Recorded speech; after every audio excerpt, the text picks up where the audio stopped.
بسم الله ولا إله إلا الله وصلاة وسلاما عليك يا خير خلق الله. اللهم صل وسلم وبارك على سيدنا محمد وعلى آله وصحبه وسلم. يسعد صباحكم، يسعد جميع أوقاتكم، إن شاء الله تكونوا بخير. ورجعت لكم بفيديو جديد. فيديو النهاردة بقى هكشف لكم كل ألاعيب التجار على حقيقتها. بس انا هقول لكم على حاجه برضو كله يعني ايه التجهيزات اللي انا بجهزها لرمضان.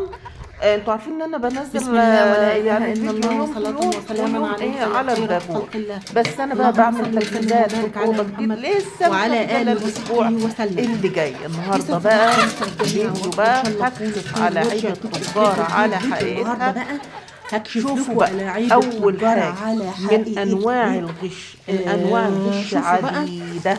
ولذلك انا بقول لك ما تشتريش من التاجرة التجار، اشتري من فلاحه تبقى واخدة من غلبانه الفلاحة او صاحبه المسكينة يا معمل عيني او اشتري كتكوت الفرخة عمر يوم مثلا وربيه انت. وزنها طيب كيلو، تاني ممكن يوم بقى ممكن توصل الفرخة لكيلو ونص. الحاجة ازاي من أم أسامة؟ الفلاحة الغلبانة كذلك اللي ما البطة، سواء البطة البلدي سواء وتعمل البطة بقى قلاعتها أي نوع كلها من أنواع تحط لك خميرة البط. في المية بالزيادة. هتاخدهم احنا ساعات للعلبة دي بنحط خميرة بس كل والكم حاجة ده كله اللي هي واخداه بالجرامات من الفلاحة المظبوط. غلبانة، الخميرة مفيد وأنا بسميها بس فلاحة تزيد عن غلبانة. حدها تمام. تقلب لضدها. تمام. اللي هي ما غشتكيش، تحطها ولذلك بقول بخميرة لك في المية اشتري أو من خميرة في الأكل الفلاحين، على نص كيلو اشتري من العلف، تبص الفلاحين. تلاقي الفرخة تاكل النهارده تاكل تاكل هكشف لكم ألاعيب على وتتنفخ. حقيقتها. فالخميرة الزيادة خدت تنفخ. الفرخة كيلو طيب أو تحطي يزيدوا ملح أو على يقلوا، سواء الأكل. الفرخة البطة الوزن. الفرخة لو تاني يوم خدت ممكن مثلا تبقى 10 فرخات الفرخة ممكن تحط كيلو لهم ونص. مثلا طب ازاي؟ نص كيلو من العليقة ولا وتشتروا فرخة بتاع وتقولي يا علشان عيني هي الفرخة هتصبح خست، تبيعهم.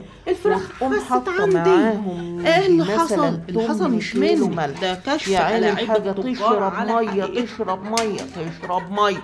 طيب طيب الحاجة بقى اللي حصل؟ بطلت شرب اللي مية، حصل يا تقوم ست قبل ما الكل تمشي تجيب تروح كيلو عاملة العلف ايه؟ أو تروح العليقة ماسكة أيا السرنجة كان اللي هتحطهم، وش حط عليها وشف كومة وحاطه ملح فيها ميه، محترمة. السرنجه تقوم الكبيره يا اكبر عيني سرنجه الفرخة طول الليل وتروح تشرب حقناها مية، ما بين سواء الفرخة الجلد، البطة الوزة ما بين الرومية الجلد أيا واللحم في كان، صدرها، توزن تشرب مية وتعمل تشرب ميزان. مية تمام. لحد يا وتبيع لك روحي بالكيلو ما بقى تبقى وتقول لك شوف انا الفرخة بايعه لك بالكيلو، وتبص تلاقي وصلت الحاجه ممكن تاني يوم اللي لكيلو انت كنت ونص، شاريها مثلا فطبعا كيلو ونص، سواء هتفرق البط معاها الوز جدا. الرومي الارانب ولذلك انا بقول الفراخ تشتري من معمل شيء مضمون، اي تشتري طير من اي ناس حاجه مضمونة، تبص ما تلاقيها يعني تروحيش تاني تشتري يوم من بقت تاجرة. رفيعة التاجرة ومسلوعة مهما يكن، وي سواء بقى والكلام الفراخ من البيضة، طيب سواء تبص صاحب تلاقي المزرعة يعني برضك ممكن يا يبقى عيني مش تبص مديها تلاقي الحقنة ولا الطيرة حاجة، كشت منك ويقوم والحصلة جاية هي منفوخة عاملة لأنها فيها خدت الملح الحركة دي، زيادة تاخدها يا إما فنفخت تديها حقنة الحصلة. يا إما تحط على ألاعيب الكيلو التجار زايدة العليقة زايدة مثلا زايدة زايدة. قرابة، والتاجر يعني ممكن كلمة تحط كذا ربع كيلو ملح. تستحق إن هي تتقال وانت عليه تجيب الحاجة إلا من عندك رحم وتاني يوم ربي تبص تلاقيها وقليل ما هم. أنا بقت مش بقول على مسلوعة التجار كلهم كده، لا، بتسهل في مش تاجر منك، ده من كمية أمين، الملح يا في عين تاجر المية الملح محترم اللي هي بيحترم نفسه خدتها ومن الحقن وبيحترم اللي زباينه. اللي, وإذا اللي وصلت معايا خدتها. لحد هنا ما تنسانيش من تمام اللايك تمام. والشير طيب فضلا النهارده بقى وليس هيبقى أمرا. اليوم طيب لازم حاجة بقى تانية، تجعلي يوم الرجل تكتبي تبص فيه تلاقيها بقى الفيروسات زايدة كده وما ومنفوخة. تحطيش اي تمام. اكل كل ده خالص، واخدة انما شربة تعملي ايه يا مية حبيبة زيادة قلبي؟ زيادة زيادة عشان تلاقي بقى هتأكلي خضار فقط، لا الرجل يوم كده صيام، المنفوخة دي هنقتل تبص الفيروسات، تلاقيها يا عيني هنعلي المناعة جبتيها بسم الله وتاني ما شاء يوم الله، تبص هنربي تلاقيها عنقود ما بيض تقفش تمام على التمام. رجليها، عملت اي ارتعاش خضار بقى اعصاب. بس شرط معلش بقى من مغسول ترتيب بالمية الكلام والملح والخل والليمون، وكمل الفيديو. وجففتها قربتها كده للشمس ما شاء الله لا قوة الا بالله. النهارده بقى انا هقوم اكنس الاوضه ديت وهحط لهم اقوى مضاد حيوي فعلا وما تخافش منه طالما غسلته ونشرته في الشمس. البرسيم، نخرط لهم البرسيم ونرجع لكم.